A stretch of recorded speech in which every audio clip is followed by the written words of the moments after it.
Exode chapitre 15.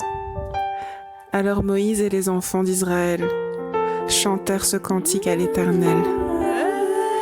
Ils dirent: Je chanterai à l'Éternel car il a fait éclater sa gloire. Il a précipité dans la mer le cheval et son cavalier. L'Éternel est ma force et le sujet de mes louanges. C'est lui qui m'a sauvé. Il est mon Dieu, je le célébrerai. Il est le Dieu de mon Père, je l'exalterai. L'Éternel est un vaillant guerrier, l'Éternel est son nom. Il a lancé dans la mer les chars de Pharaon et son armée. Ses combattants d'élite ont été engloutis dans la mer Rouge. Les flots les ont couverts, ils sont descendus au fond des eaux comme une pierre. Ta droite, ô Éternel, a signalé sa force. Ta droite, ô Éternel, a déclaré, a écrasé l'ennemi. Par la grandeur de ta majesté, tu renverses tes adversaires, tu déchaînes ta colère, elle les consume comme du chaume.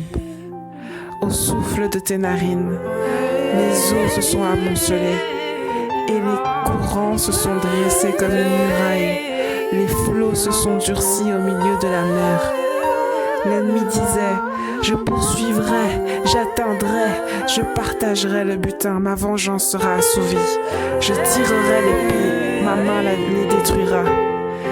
Tu as soufflé de ton haleine, la mer les a couverts. Ils se sont enfoncés comme du plomb dans la profondeur des eaux.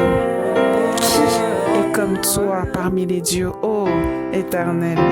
Qui est comme toi, magnifique en sainteté, digne de louange, opérant des prodiges? Tu as étendu ta droite, la terre les a engloutis. Par ta miséricorde, tu as conduit, tu as délivré ce peuple. Par ta puissance, tu les diriges vers la demeure de ta sainteté. Les peuples la prennent et ils tremblent. La terreur s'empare des Philistins. Les chefs d'Édom s'épouvantent. Un tremblement saisit les guerriers de Moab. Tous les habitants de Canaan tombent en défaillance.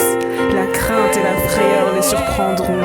Par la grandeur de ton bras, ils deviendront muets comme une pierre, jusqu'à ce que ton peuple soit passé, ô Éternel, jusqu'à ce qu'il soit passé, le peuple que tu as acquis. Tu les amèneras et tu les établiras sur la montagne de ton héritage, au lieu que tu as préparé pour ta demeure, ô Éternel, ô sanctuaire, Seigneur, que tes mains ont fondé. L'Éternel régnera éternellement et à toujours, car les chevaux de Pharaon, ses chars et ses cavaliers sont entrés dans la mer, et l'Éternel a ramené sur eux les eaux de la mer. Mais les enfants d'Israël ont marché à sec au milieu de la mer. Marie la prophétesse, sœur d'Aaron, prit à sa main un tambourin, et toutes les femmes vinrent après elle avec des tambourins et en dansant. Marie répondait aux enfants d'Israël: Chantez à l'Éternel, car il a fait éclater sa gloire. Il a précipité dans la mer le cheval et son cavalier. Moïse fit partir Israël de la mer Rouge. Ils prirent la direction du désert de Shur, et après 3 journées de marche dans le désert, ils ne trouvèrent point d'eau. Ils arrivèrent à Mara, mais ils purent boire l'eau de Mara parce qu'elle était amère. C'est pourquoi ce lieu fut appelé Mara. Le peuple murmura contre Moïse en disant: Que boirons-nous? Moïse cria à l'Éternel, et l'Éternel lui indiqua un bois qu'il jeta dans l'eau, et l'eau devint douce. Ce fut là que l'Éternel donna au peuple des lois et des ordonnances, et ce fut là qu'il le mit à l'épreuve.